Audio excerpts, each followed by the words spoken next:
Hello friend, কেমন আছো সবাই? তো আমি আবার অনেক দিন পরে আবার একটা বড় ভিডিও নিয়ে চলে এসেছি। তো আমার ভাইয়ের বউয়ের আজকে শ্রাদ্ধ ছিল সকালে। তো 5 মাসের শ্রাদ্ধ, সেই জন্য একটু দেরি হয়েছিল বাড়ি থেকে যেতে। তো বাড়ি থেকে পুরো ভিডিওটা করা হয়নি।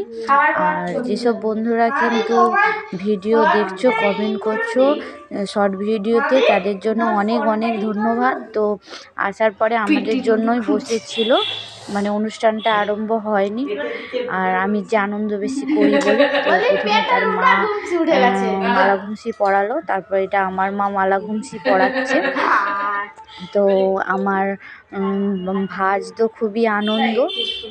তো ওর সঙ্গে আমার কিছু ভিডিও দেখেছে, শর্ট ভিডিও। তো খুবই হাসি খুশি একটা মেয়ে আমার ঠাম্মি বসে আছে, ওটা ভাইয়ের শাশুড়ি।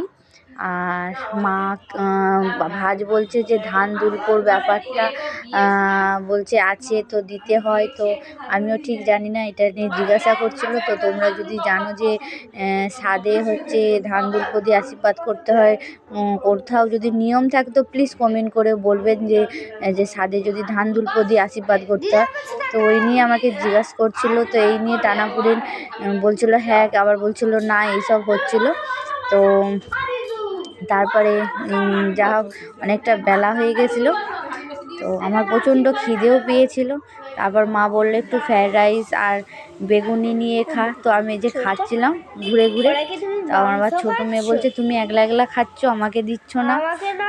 হ্যাঁ, এইসব ব্যাপার চলছিল, ঘুরে ঘুরে খাচ্ছিলাম আর কি। খিদে পাচ্ছিল, অনেকটা বেলা হয়ে গেছে। তারপরে ভাইকে ডাকছিলাম, কারণ ভাইকে বললাম পাঞ্জাবি পরে রেডি হ, কিন্তু ভাই তো রেডি হচ্ছিলই না, লজ্জা পাচ্ছিল না না। তারপরে আবার এসে ভাই অনেক পরে পত্র মানে ভালো করে সব সাজাচ্ছিল, কি করে কি খাওয়াতে হবে। বউ খুব এক্সাইটেড ছিল তার ছবি টবিগুলো তোলা নিয়ে। তো আমরা এইসব ফুল দিয়ে সাজিয়েছিলাম, তো ভাই আবার মোটামুটি করে সাজাচ্ছিল। তারপরে যা হোক দু একজন খেতে এসেছিলো, পথে বসে পড়েছিল। তো 5 মাসের সাথে কম লোকজন, তো আমিও খেতে বসে পড়লাম। তারপরে আর কি করব।